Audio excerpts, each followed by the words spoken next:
Over 14,000 now dead in the U.S. from coronavirus. Italy has reported the highest one-day death toll from coronavirus than any other country. The coronavirus pandemic will cause the worst global economic. Another 78 people tested positive for the virus but don't have any symptoms. The coronavirus is not just making people sick, it's also making people stupid. Warga menolak adanya pemakaman jenazah diduga corona di pemakaman Panara, Makassar, Sulawesi Selatan.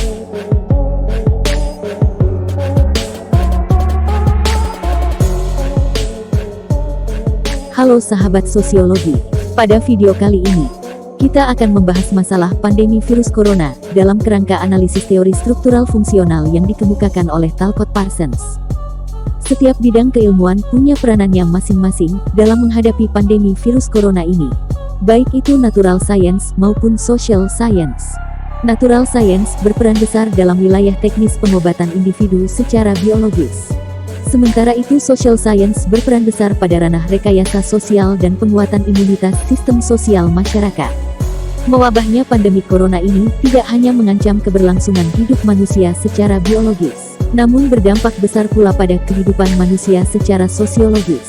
Walaupun virus ini tidak semematikan virus lainnya, akan tetapi penularannya yang masif telah menjadi masalah global, serta menimbulkan ketakutan massal dan kelumpuhan perekonomian berbagai negara. Sebagaimana biologi yang mempelajari anatomi tubuh manusia, teori struktural fungsional dalam sosiologi pun mempelajari anatomi masyarakat. Dalam hal ini, masyarakat dianalogikan seperti struktur tubuh manusia. Di dalamnya terdapat berbagai bagian yang saling berhubungan satu sama lain. Masing-masing dari bagian tubuh tersebut memiliki fungsi yang khas. Apabila satu bagian tidak dapat menjalankan fungsinya dengan baik, maka akan mempengaruhi bagian yang lainnya. Begitu pula dengan masyarakat. Apabila satu subsistem tidak dapat berfungsi dengan baik, maka akan mempengaruhi sistem sosial secara keseluruhan. Oleh karena itu, dalam hal ini, apa yang disampaikan oleh Talcott Parsons sebenarnya merupakan sebuah alternatif agar suatu masyarakat bisa bertahan dalam berbagai situasi, termasuk dalam situasi pandemi corona ini. Menurut Talcott Parsons, ada 4 persyaratan fungsional yang harus dipenuhi agar suatu masyarakat dengan sistem sosialnya bisa tetap survive atau bertahan, yaitu 1. Fungsi adaptasi. Suatu masyarakat ibaratkan makhluk hidup. Agar ia tetap bertahan, maka ia harus bisa menyesuaikan diri dengan kondisi eksternalnya. Dalam kasus pandemik virus corona ini, masyarakat kita harus segera menyesuaikan diri, mengubah pola-pola sosial yang beresiko meningkatkan penyebaran virus tersebut, dan mengubah sikap-sikap irasional yang justru akan menimbulkan disfungsi dan disorganisasi sosial. Untuk mempercepat proses adaptasi ini, maka intervensi atau rekayasa sosial harus dilakukan. Stakeholder terkait harus memberikan edukasi yang tepat bagi masyarakat. Keterbukaan informasi dan komunikasi publik yang baik akan mengubah ketakutan massal menjadi kesadaran kolektif. Kesadaran kolektif yang dimaksud adalah sikap moral bersama dalam menghadapi pandemik ini. Ketakutan massal yang terjadi di tengah-tengah masyarakat sebenarnya bisa dimanfaatkan apabila ketakutan massal tersebut bisa diekstraksi menjadi sebuah energi sosial. Pada dasarnya, perasaan takut merupakan mekanisme pertahanan hidup setiap individu. Rasa takut ini akan mendorong seseorang untuk melakukan tindakan agar ia bisa terhindar dari bahaya. Kita bisa lihat, di negara-negara yang sadar akan bahaya virus corona, mereka lebih cepat bertindak dan berhasil meminimalisir penyebarannya. Sementara itu, di negara-negara yang menganggap enteng dan merasa kebal justru baru menyadari akibatnya setelah banyak korban yang berjatuhan. Yang terpenting di sini bukan soal rasa takutnya, akan tetapi soal cara masyarakat merespon terhadap stimulus rasa takut tersebut. Apakah dengan melakukan tindakan-tindakan irasional, atau dengan melakukan upaya-upaya yang rasional? Terkait sistem sosial, ketiadaan nilai dan norma sosial untuk menghadapi situasi pandemik ini menyebabkan terjadinya anomi. Artinya, masyarakat tidak tahu harus merespon seperti apa akan rasa takut yang dirasakannya tersebut. Oleh karena itu, disinilah letaknya peranan ilmu sosial, yaitu dengan memberikan petunjuk kepada masyarakat, supaya mereka memberikan respon yang tepat dalam menghadapi pandemi COVID-19 ini.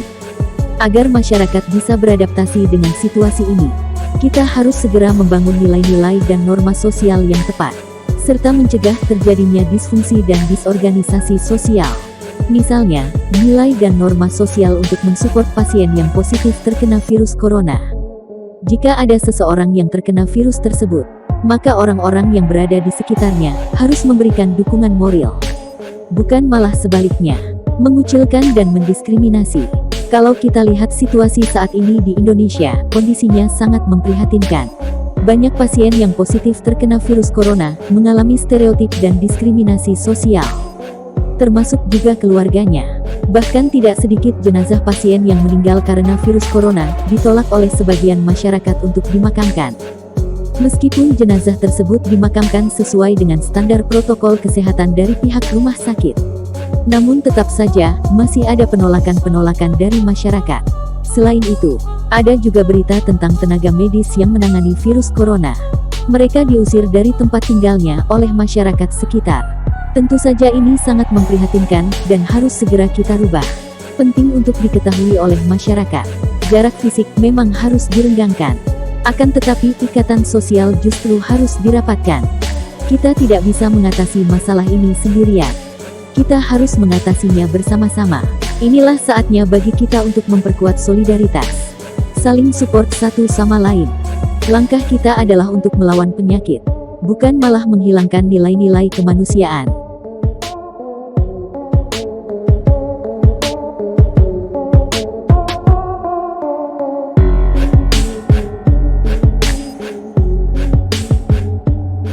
Dua, fungsi pencapaian tujuan. Sebuah sistem harus mampu mendefinisikan tujuannya dan bisa memfasilitasi usaha-usaha untuk mencapai tujuan tersebut. Dalam hal ini, semua elemen sosial di dalam masyarakat harus mampu disatukan pada tujuan yang sama. Sehingga, meskipun peranannya berbeda, namun setiap orang akan mengarahkan tindakannya pada tujuan yang sama. Jika pemerintah bisa mengarahkan pikiran masyarakat pada tujuan yang sama, yaitu untuk melawan pandemi virus corona ini dan mencegah penularannya, maka kebijakan physical distancing akan lebih mudah ditaati oleh masyarakat. Selain itu, sistem sosial yang tersedia harus mampu memfasilitasi masyarakat dalam upayanya untuk mencapai tujuan tersebut. Artinya, regulasi physical distancing ini harus jelas dan bertanggung jawab. Pemerintah tidak bisa begitu saja melarang masyarakat untuk berdiam diri di rumah. Sedangkan untuk masyarakat kelas sosial bawah, mereka tidak bisa memenuhi kebutuhan hidupnya sehari-hari jika tidak bekerja. Oleh sebab itu, pemerintah harus memberikan bantuan dan menanggung semua kebutuhan pokok mereka.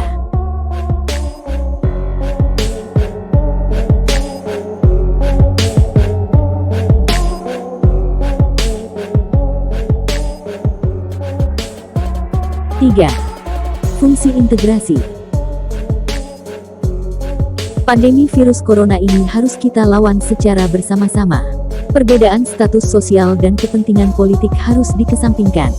Jangan sampai egoisme politik kelompok malah memperkeruh suasana. Jika kita sudah memiliki visi dan tujuan yang sama, maka integrasi sosial akan lebih mudah dilakukan. Fungsi integrasi ini adalah wujud dari imunitas sosial.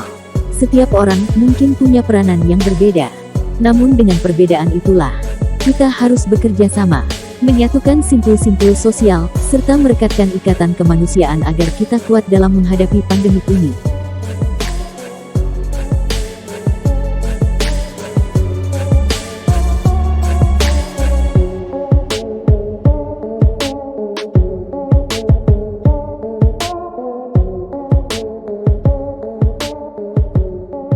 Empat, fungsi latensi atau pemeliharaan pola-pola sosial.